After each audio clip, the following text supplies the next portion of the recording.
Hey guys, so we are back with another video. मैं हूं संजीव, ये है राघव। तो हमारे पास एक नई वीडियो है और ये वीडियो है शशि थरूर जी की। और ये वीडियो है एक्चुअली में कि British does O reparations.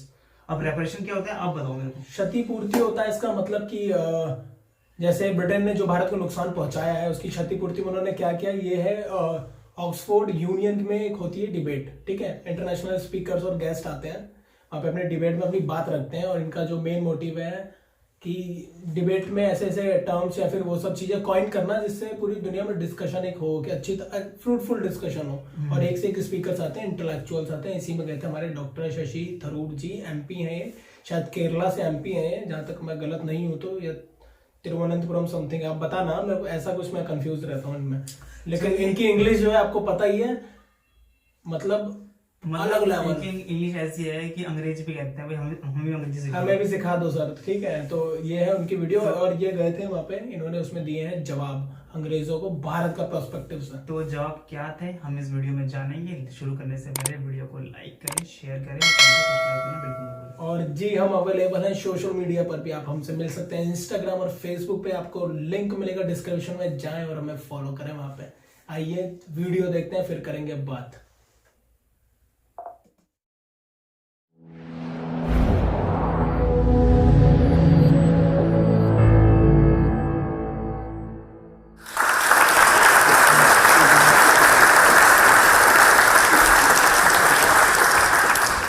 President, and gentlemen, ladies of the House, standing here with 8 minutes in my hands and at this venerable and rather magnificent institution, I was going to assure you that I belong to the Henry VIII School of Public Speaking, that as Henry VIII said to his wives, I shall not keep you long. But now finding myself the seventh speaker out of 8 in what must already seem a rather long evening to you, I rather feel like Henry VIII's last wife. I more or less know what's expected of me, but I'm not sure how to do it any differently. Perhaps what I should do is really try and pay attention to the arguments that were advanced by the opposition today. We had, for example, Sir Richard Ottaway suggesting, challenging the very idea that it could be argued that the economic situation of the colonies was actually worsened by the experience of British colonialism. Well, I stand to offer you the Indian example, Sir Richard. India's share of the world economy when Britain arrived on its shores was 23%.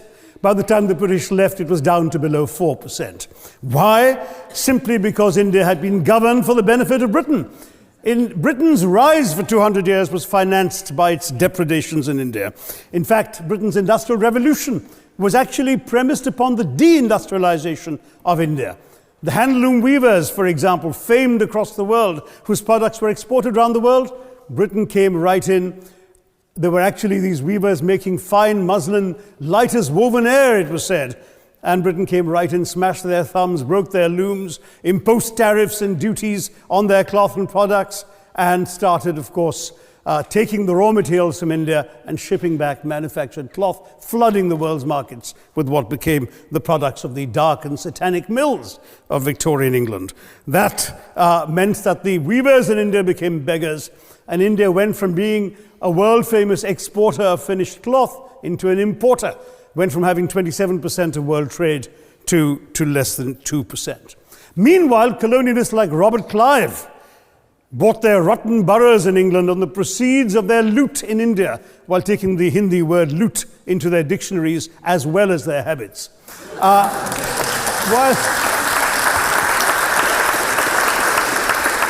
And the British had the gall to call him Clive of India, as if he belonged to the country, when all he really did was to ensure that much of the country belonged to him.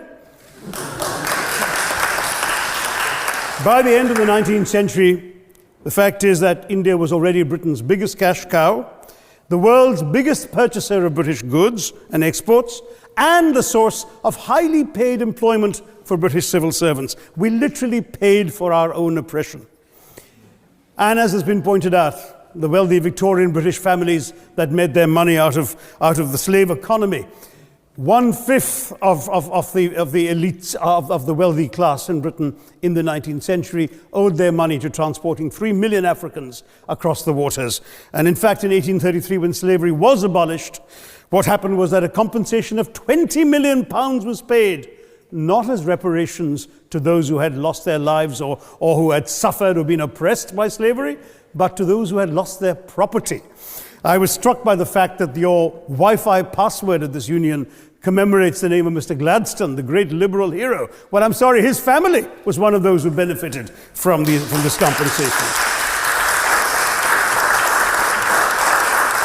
Staying with India, between 15 and 29 million Indians died of starvation in British-induced famines. The most famous example, of course, was the Great Bengal Famine during the Second World War, when 4 million people died because Winston Churchill, deliberately as a matter of written minuted policy, proceeded to divert essential supplies from civilians in Bengal to sturdy Tommies and Europeans as reserve stockpiles. He said that the starvation of anyway underfed Bengalis mattered much less than that of sturdy Greeks. This is Churchill's actual quote. And when conscience-stricken British officials wrote to him, pointing out that people were dying because of this decision, he peevishly wrote in the margins of the file, "Why hasn't Gandhi died yet?"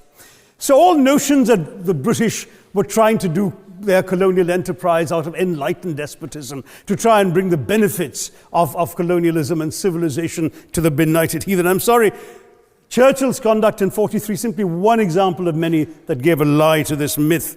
As others have said on the proposition, violence and racism were the reality of the colonial experience.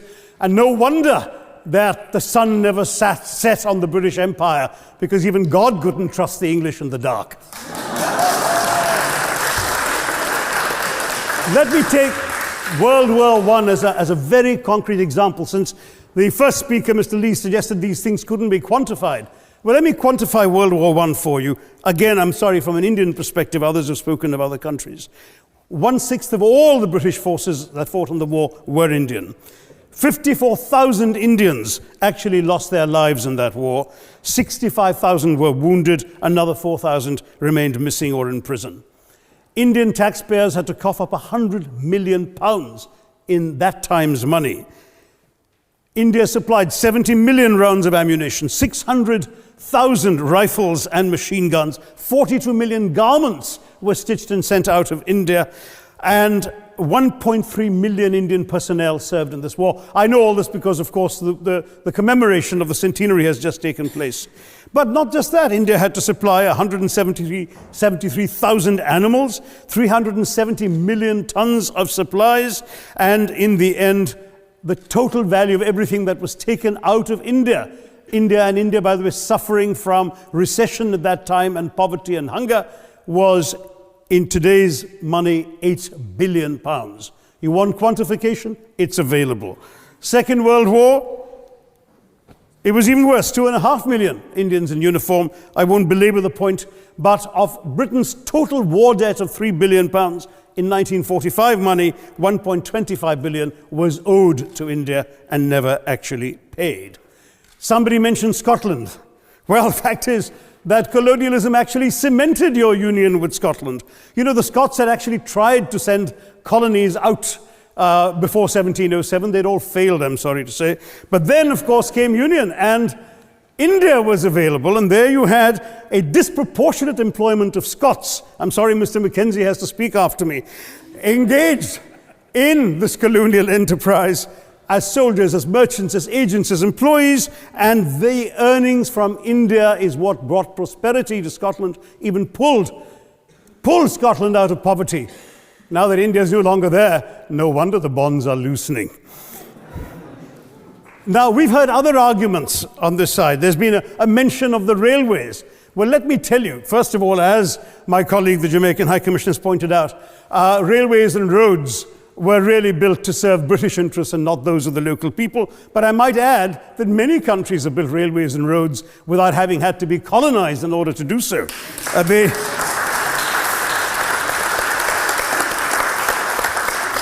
They were designed to carry raw materials from the hinterland into the ports to be shipped to Britain. And the fact is that the Indian or Jamaican or other colonial public, their needs were incidental. Transportation, there was no attempt made to match supply to demand for mass transport, none whatsoever. Instead, in fact, the Indian railways were built with massive incentives offered by Britain to British investors, guaranteed out of Indian taxes paid by Indians, with the result that you actually had 1 mile of Indian railway costing twice what it cost to build the same mile in Canada or Australia, because there was so much money being paid in extravagant returns. Britain made all the profits, controlled the technology, supplied all the equipment, and absolutely all these benefits came as private enterprise, British private enterprise, at public risk, Indian public risk. That was the railways as an accomplishment. We're hearing about aid. I think it was again Sir Richard Ottaway who mentioned British aid to India. Well, let me just point out that British aid to India is about 0.4% of India's GDP. The government of India actually spends more on fertilizer subsidies, which might be an appropriate metaphor for that argument. If I may point out as well,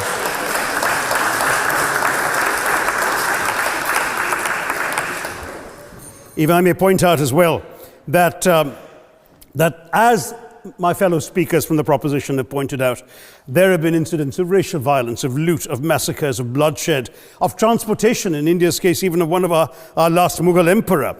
Yes, maybe today's Britons are not responsible for some of these depredations, but the same speakers have pointed with pride to their foreign aid. You're not responsible for the people starving in Somalia, but you give them aid. Surely the principle of reparations for the wrongs that have been done cannot be denied. It's been pointed out, for example, the dehumanization of Africans in the Caribbean, the massive psychological damage that has been done, the undermining of social traditions, of property rights, of the authority structures of these societies, all in the interests of British colonialism. And the fact remains that many of today's problems in these countries, including the persistence, in some cases the creation of racial and ethnic and religious tensions, were the direct result of the colonial experience. So there is a moral debt that needs to be paid. Someone challenged reparations elsewhere. Well, I'm sorry, Germany doesn't just give reparations to Israel. It also gave reparations to Poland. Perhaps some of the speakers here are too young to remember the dramatic picture of Chancellor Willy Brandt on his knees in the Warsaw Ghetto in 1970. And there are other examples. There is Italy's reparations to Libya. There's Japan's to Korea. Even Britain has paid reparations to the New Zealand Maoris.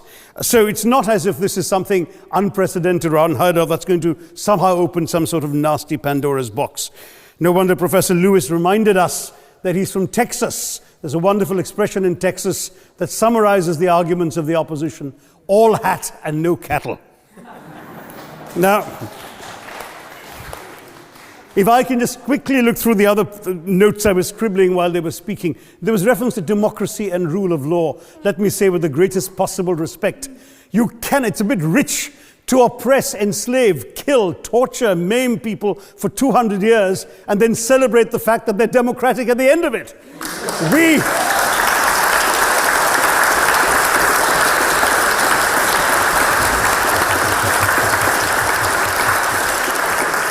We were denied democracy, sir. We had to snatch it, seize it from you.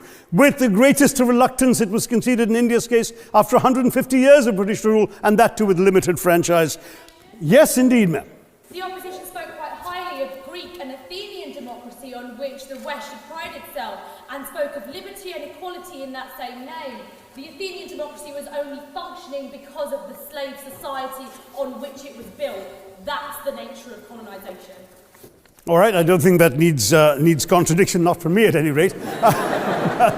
But if I may just point out, I think the arguments made by a couple of the speakers, the first speaker, Mr. Lee in particular, conceded all the evil atrocities of colonialism, but essentially suggested that reparations won't really help. They won't help the right people. They'll be used as a propaganda tool.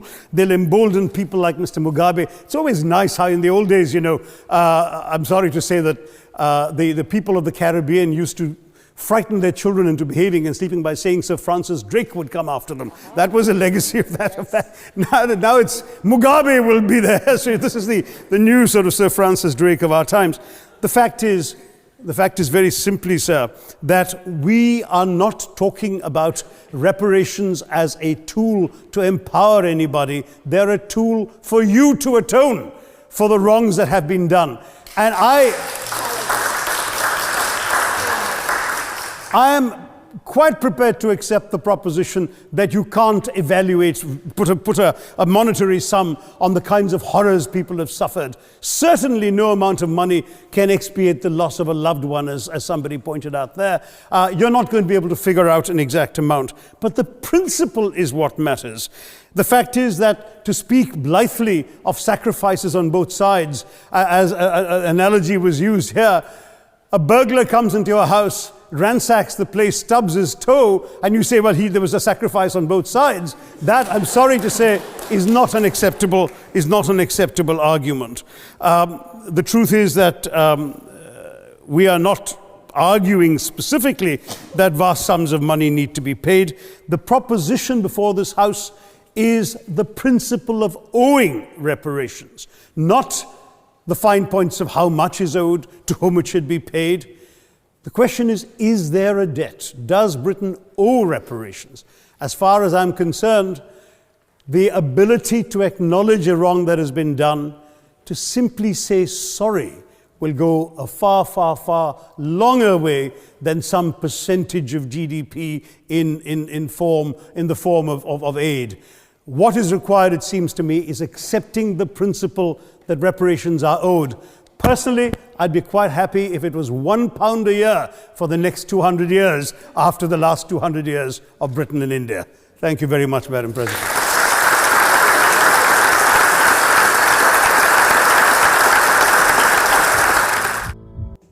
Okay, video way and और धो दिया sir ने Britain में जाके, Oxford में जाके Britain वालों को, जो कहानी चल रही थी। बेसिकली जो स्पीच थी सर ने मतलब यही बोलना चाहा है कि ब्रिटिश सोचते हैं कि अगर हम लोग कुछ एड पहुंचा देंगे किसी कंट्री में, तो हम लोग इस तरीके से हम लोग अपने पाप से मुक्त हो गए। कुल मिला के बात ये है, हिंदी में समझ लो, उसी को बोलते हैं रेपरेशन। अपने पाप को धोना पैसा देके, वो है रेपरेशन। सीधी सीधी बात है। किसी भी कंट्री को अगर आपने गुलाम बनाया हो या फिर कॉलोनाइज किया हो, तो जस्ट यू हैव टू से सॉरी। सर ने इतने बड़े बड़ी चीजें बोली है इसमें, और बहुत ही अच्छे तरीके से बोली। उन्होंने बहुत सारे मुहावरों का यूज किया, और मेरे को सबसे बड़े जो मुझे लगता है इसमें वो था कि जब बोल रहे हैं कि मतलब बोला जाता है कि जो है ना, ब्रिटिश एम्पायर को बोला जाता है कि भाई इसका सूरज कभी नहीं डूबता, तो उसी में सर ने बोला था कि इसका सूरज कभी नहीं डूबता, कि कोई वंडर नहीं कि आपका सूरज कभी नहीं डूबता, क्योंकि भगवान भी आपको ना अंधेरे में ट्रस्ट नहीं करता।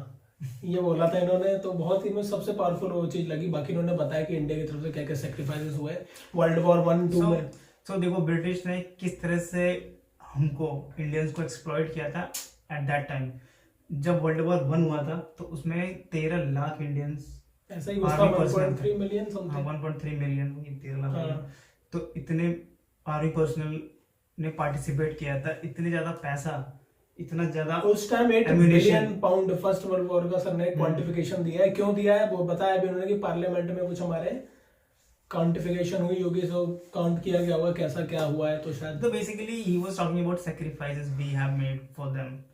और वो जो हमें गिनाते रहते हैं कि हम तुमको एड दे रहे हैं, इंडिया को कुछ एड दे रहे हैं, जैसे हमारे कुछ स्टूडेंट्स चले जाते हैं पढ़ने तो एड देते हैं, ऐसा कुछ और भी है। तो इन्होंने बताया कि जो एड ब्रिटेन इंडिया को दे रहा है वो हमारी जो जीडीपी है ना, हमारी जो भारत की जीडीपी है, तो पुरानी वीडियो है अब तो और हो गई होगी, हमारी जीडीपी का 0.4% और उतना जो है ना पैसा, ठीक है, उतना पैसा, इससे ज्यादा पैसा, जबकि हमारी जो सरकार है ना वो सब्सिडी में खर्च कर देती है खाद के लिए, लोगों के फर्टिलाइजर्स के लिए, किसानों को देने के लिए मुफ्त में सरकार दे देती है कि भैया चल सस्ता कर देते हैं तेल ले। तो ये बेइज्जती करके आए थे इनकी, ये बात बोली। और भाई चुभी तो होगी, बेचारे कुछ कर तो पाएंगे नहीं, चुभी होगी, बात है, बहुत चुभी होंगी और दर्द होगा काफी। तो हमें भी दर्द होता है भाई जब हम देखते हैं अपना 200 साल का इतिहास, इतने साल के, इतने सालों तक दबाया रहा है, फिर अंग्रेज आ गए, इन लोगों ने इतना लूटा। मतलब ये बताते हैं कि वाओ देखो हमने तुम्हारे यहाँ रेलवे बनाई। अबे रेलवे बनाई तुमने 1 माइल का डबल पैसा लिया हमसे, और रेलवे बनाई तुमने, सर कह रहे थे कि अपने लिए बनाई तुमने रेलवे, हमारे लिए नहीं बनाई। उस रेलवे में इन्हीं के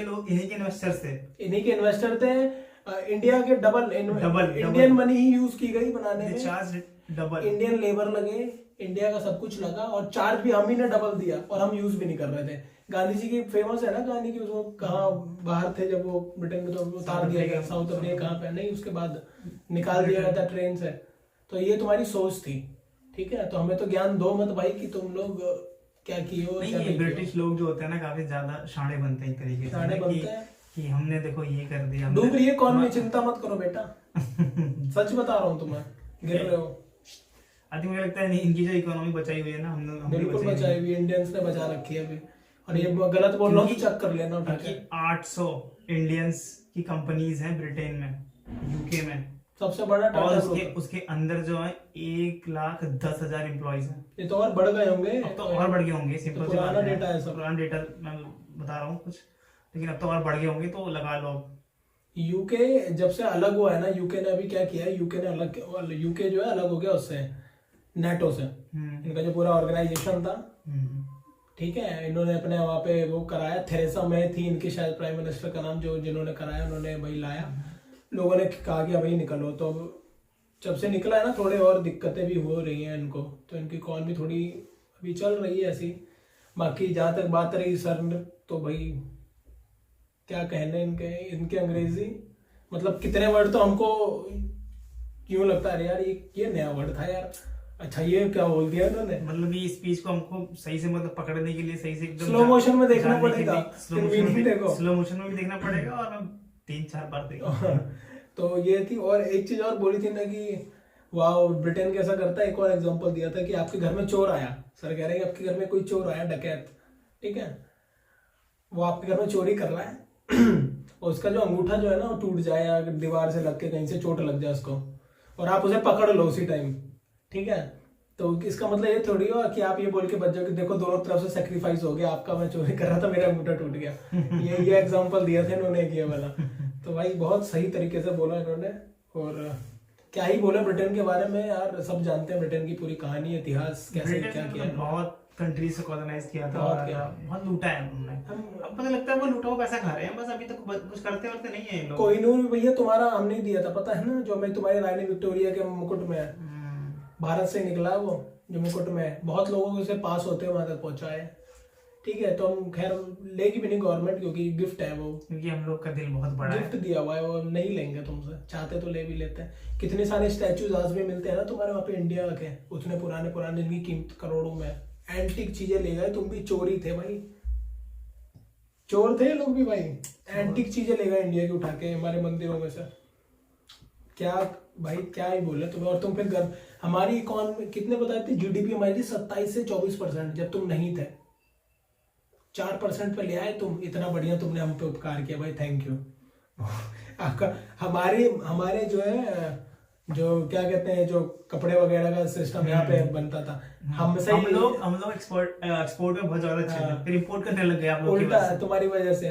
दुनिया को 27% अब एक्सपोर्ट कर रहे थे, 2% इंपोर्टर की क्या बन गए हम। थैंक यू यार, बड़ा उपकार रहा है आप पे भाई।